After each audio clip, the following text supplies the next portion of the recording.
அரசியல்ல நம்ம ஈடுபடணும். ஆனா அந்த அரசியல் வந்து ட்ரெடிஷனல் அரசியலா, எப்போதும் எல்லாரும் செய்யற அரசியலா இல்லாம, எப்போதும் அரசியல் எப்படி செய்வாங்க, மக்கள் கிட்ட போய் இதுதான் எங்களோட கோரிக்கை, இதுதான் வந்து உங்களுக்கு நாங்க கொடுக்குற மேனிஃபெஸ்டோ அப்படின்னு மக்கள் கிட்ட கொடுப்பாங்க.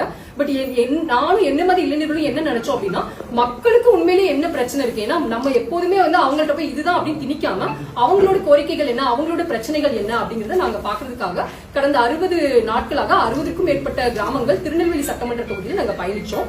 இதுல வந்து என்ன மிகப்பெரிய ஆச்சரியம்னா, இன்னும் கிராமங்கள்ல வந்து எத்தனையோ அடிப்படை வசதிகள் கூட இல்லாம இருக்கு அப்படிங்கிறது ஒரு பெரிய வந்து ஷாக்கிங், என்ன சொல்றது, ரொம்ப கவலையா இருந்துச்சு, ரொம்ப வேதனையா இருந்துச்சு. இப்படியும் நிலைமைகள் இருக்கா அப்படின்ட்டு. இதுல முக்கியமான விஷயம் என்னன்னா, இன்னும் இந்த சட்டமன்ற தொகுதியை பொறுத்த வரைக்கும் ஒரு மூத்த அரசியல்வாதி இங்க உட்கார்ந்து இருக்காரு.